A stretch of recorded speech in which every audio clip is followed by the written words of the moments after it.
Bine v-am regăsit pe Revival, de data asta cu un episod absolut special. Este primul interviu pe care îl facem cu una dintre cele mai importante compozitoare din România și este primul interviu dintr-o serie pe care mi-o propun să o fac pe canal cu mai mulți compozitori în viață.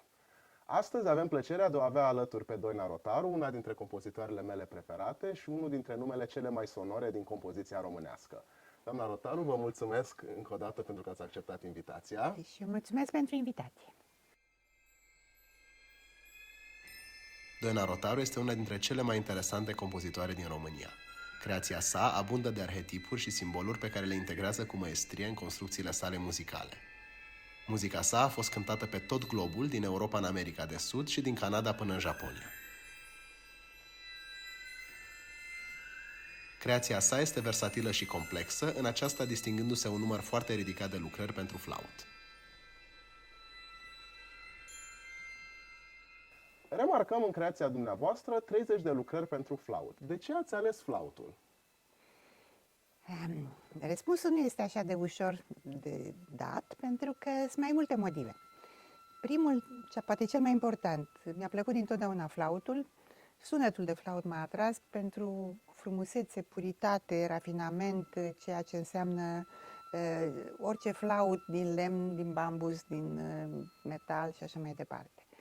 Pe de altă parte, mi-am creat așa un respect special pentru acest instrument, știind că din cele mai vechi timpuri, de când există muzica, flautul a fost un mesager între om și zei, ca și percuția de altfel și vocea omenească, un mesager foarte important, deci era instrumentul preferat pentru meditație, pentru rugăciuni, pentru invocații.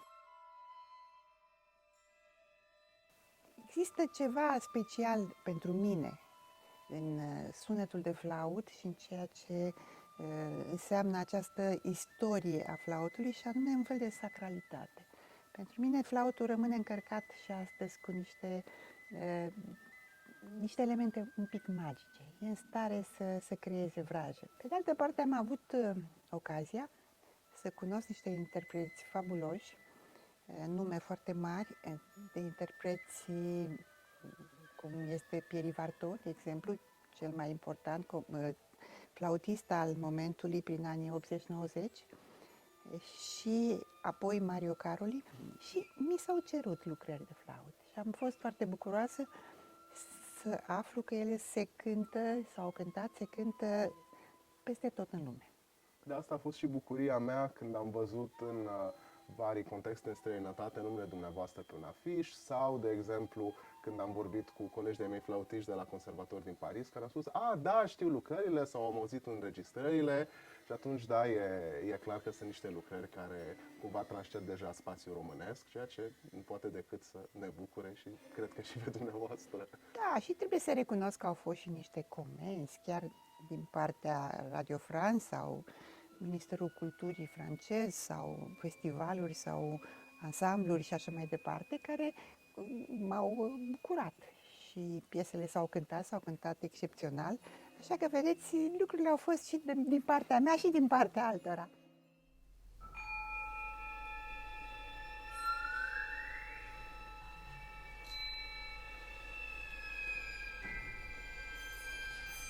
Mă gândesc să vorbim și despre una dintre lucrările dumneavoastră importante pentru flaut, anume concertul numărul 5 pentru flaut și orchestră, cu subtitlul Îngerul cu o singură aripă.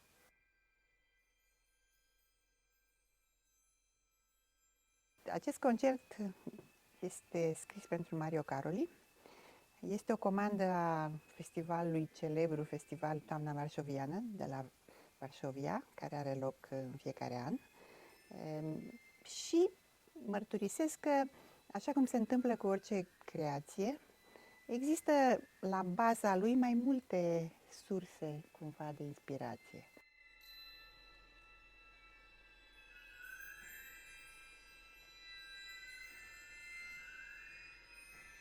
Am fost mereu obsedată de simboluri și de transformarea lor și transfigurarea lor în muzică și de a găsi relații pentru a le transforma în idei de compoziție. Aici, titlul, sigur, e foarte important. În general, sunt convinsă că titlul este important la o lucrare, mai ales la o lucrare contemporană, ca să-i dea omului o cheie, să știe cam ce ar putea să înțeleagă repede și să asimileze cumva ideea compozitorului.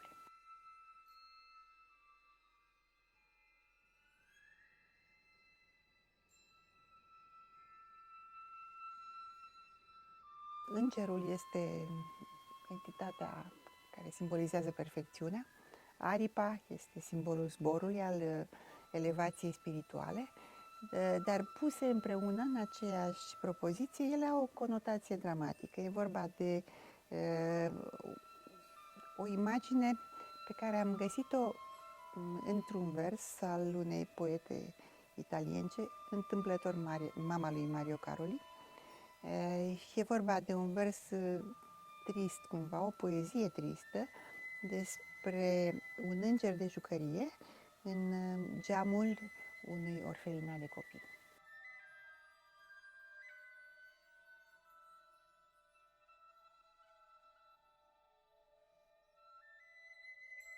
Am încercat să pornesc de la o lume cumva misterioasă și magică puțin, intrând așa într-un fel de poveste. Am găsit o dimensiune mai dramatică într-o povestire scurtă a lui Gabriel García Márquez, care se intitulează Un domn bătrân cu niște aripi uriașe. E vorba de un înger bătrân care cade într-o curte a unui pescar sărac și pentru că asta se întâmpla după zile întregi de ploaie, aripile lui se înămolesc în acel noroi și nu mai poate să zboare. Sigur că lucrarea mea pleacă de la mai multe imagini, dacă vreți. În primul rând pleacă de la o idee generală de lumină care se transformă în întuneric și pe urmă se întoarce înapoi la lumină. Și pe de altă parte am încercat să construiesc un fel de discurs muzical care să depene o idee. Este această transformare lentă. Place mult procesul acesta de transformare în muzică și îmi place mult forma de spirală, drept care și aici există o formă de spirală cu 9 volute, o transformare ale acelorași elemente de la început, o transformare continuă, dar căpătând diferite stări emoționale, de la respirația cosmică și inocența începutului până la acest moment grotesc care sugerează ce a pățit acel înger bătrân, la drama lui și apoi la această capacitate de a scăpa de acolo, poate numai în vis, nu știm, și înălțarea spre lumină și spre transparență și spre frumusețe și uite așa cercul se închide cumva.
Spuneați mai devreme că vă interesează simbolurile și că sunt, să zicem, un punct de ghidare în unele dintre lucrările dumneavoastră.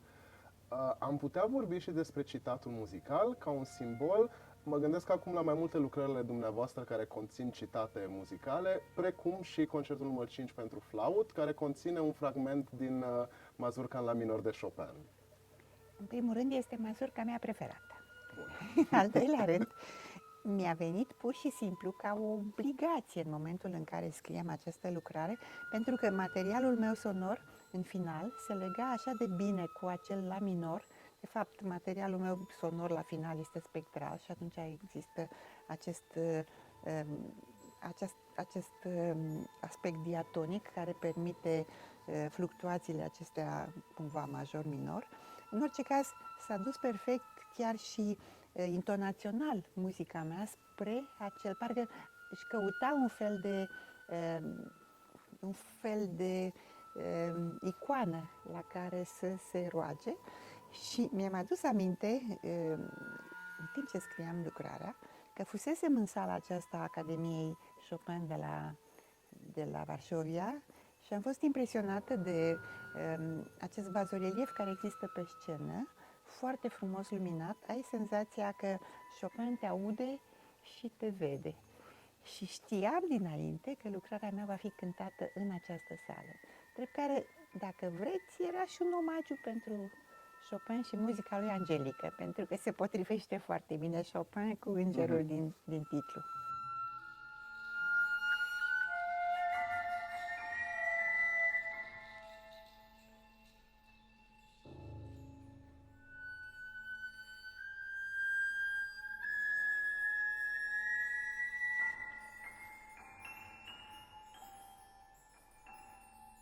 Găsim oricum des, ați spus și mai devreme, de inspirațiile dumneavoastră literare, fie că era vorba de poezia mamei lui Mario Caroli sau de alte lucrări. Tot revenind la ideea citatului, mă gândesc acum, de exemplu, la lucrarea dumneavoastră Ninfea, în care aveți un citat din Chloe de Duke Ellington, inspirată de cartea lui Boris Vian, Spuma zilelor, și atunci mă gândeam dacă ați putea să ne spuneți, în afară de inspirațiile literare, care sunt inspirațiile care cumva vă ghidează în procesul creator? La inspirație literară aș mai adăuga ceva foarte drag mie, Borges, cu novela aceea scurtă, Oglinda și Masca, pe care când am citit-o, e o novelă de 2 pagini jumătate, cam așa, deci foarte scurtă, dar plină de semnificații. Fiecare cuvânt este extraordinar și mi-a dat imediat idei. Și am scris un concert pentru saxofon și orchestră, care se numește Măști și oglinzi. Am inversat puțin, pentru că și acolo e vorba de proces și de evoluție, numai că am plecat de la ideile oferite de Borges. În afară de literatură, mai este arta plastică. Primul meu concert de violoncel este inspirat de Ciclul păsărilor al lui Brâncuș.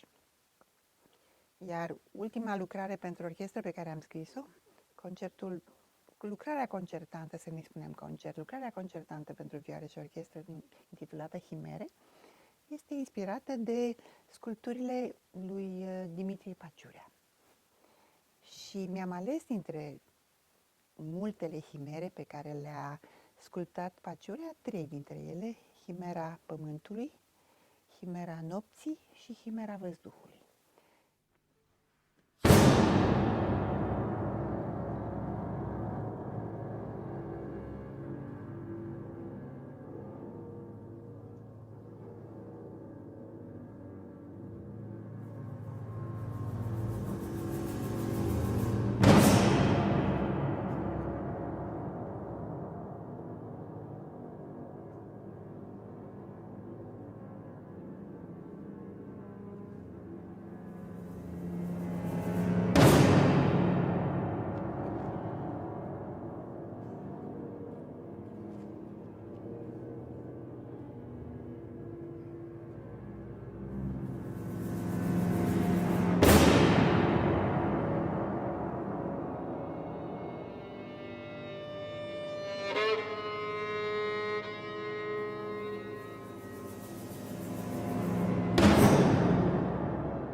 Chimera Pământului, care înseamnă o sculptură cu cap de copil, femeie, copil mai degrabă, foarte ancorată în pământ și cu labe de leu și cu o coadă de reptile.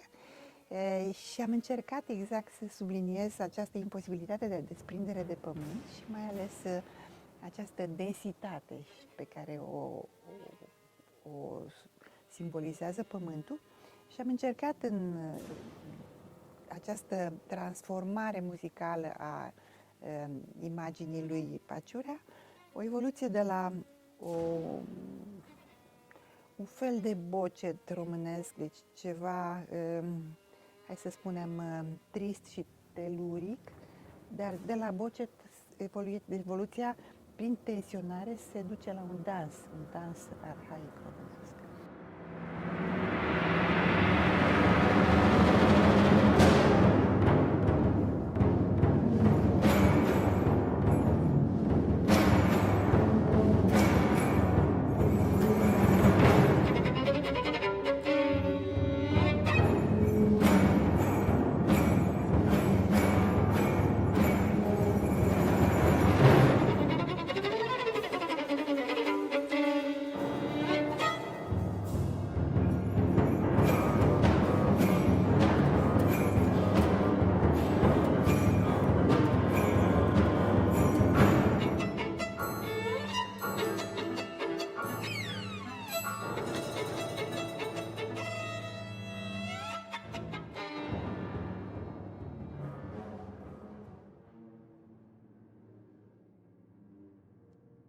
Chimera nopții, cea mai dragă mie dintre părți, recunosc. M-am gândit la această sculptură a lui Paciurea, care de fapt descrie un cap de femeie într-un corp de bufniță, dar are foarte multe inserții figurative, acest monolit care este sculptura, și atunci muzica, într-adevăr, pe un fundal cumva static, fundalul acesta static al nopții, creează tot felul de efemeride.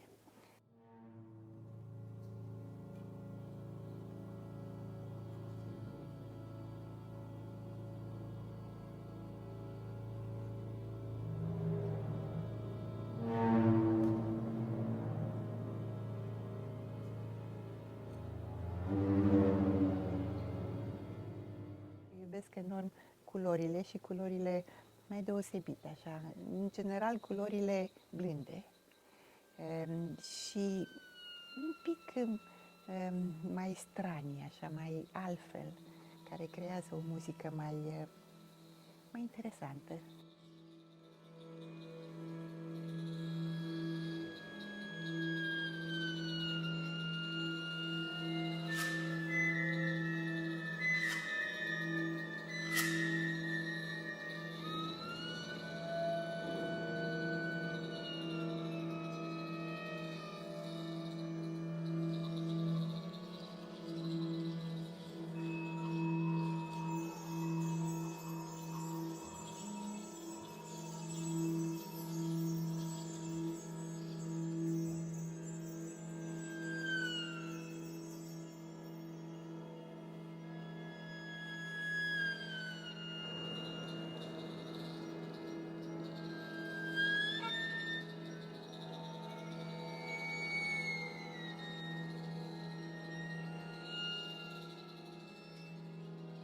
Ultima parte este poate dedicată celei mai celebre dintre sculpturile lui Paciurea, Chimera Văzduhului, care este o combinație de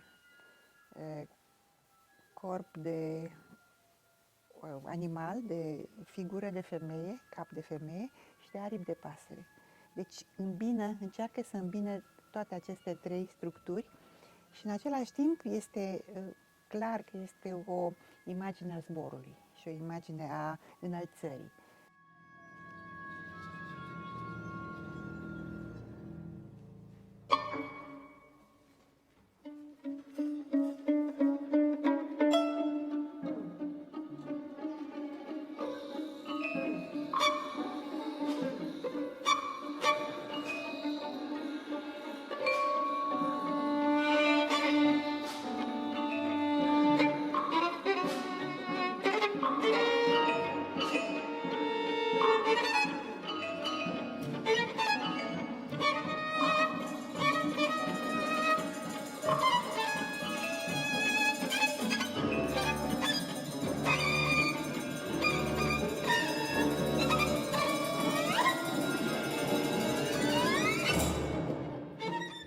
atunci am conceput-o tot așa de la o muzică cumva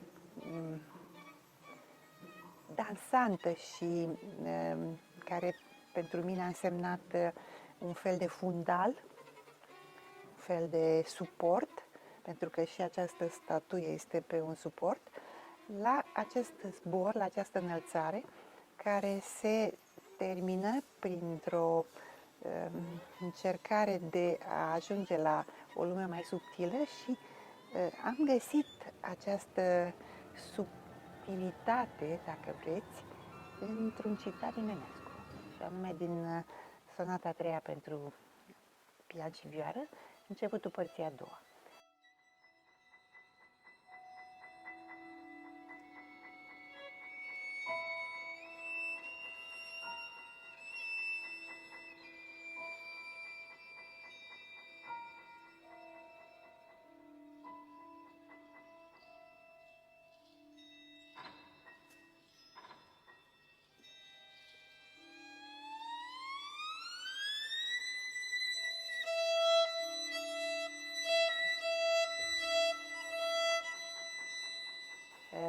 Am construit cumva discursul muzical ca să ajungă acolo, să ajungă la un fel de icoană a muzicii românești. Acest moment al flageoletelor și al pianului care are o pulsație continuă, mi se pare o chintesență.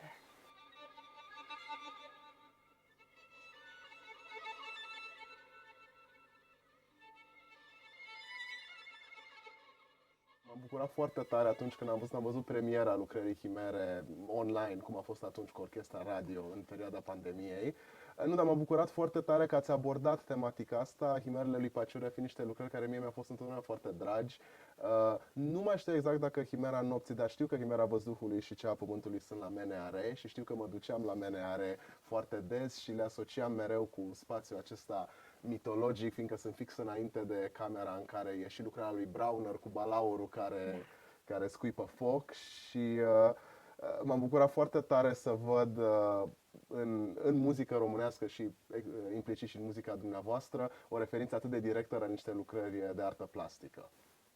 Avem nevoie de inspirație și atunci ea vine nu numai din motive care îți sună în cap, ci vine din povești, vine din cărți, vine din filme poate, vine din arta plastică, vine din aceste simboluri pe care am încercat toată viața să le transform în idei muzicale, practic.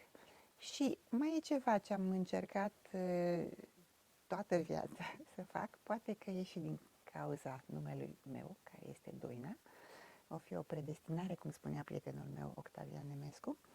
Am încercat să fac un fel de pod imaginar, un fel de punte imaginară între muzica foarte veche, muzica arhaică, țărănească, românească, dar și cea bizantină, românească, și cele mai noi limbaje și tehnici componistice. Deci am încercat să creez așa un art peste timp și a fost obsesia mea să scriu o muzică pe care o simt foarte aproape. Știți, fiecare compozitor alege ceva, ai de unde alege. Și de obicei, fiecare compozitor scrie muzica pe care ar vrea să o asculte. Deci scrie ce îi place. Și dacă îi place foarte tare, înseamnă că iubește acel lucru, este ca și cum ai face un dar cuiva. Faci un dar care îți place și ție, normal, și îi va place și celui pentru care l-ai făcut, pentru că îl dăruiești cu dragoste. Cam asta este cu muzica.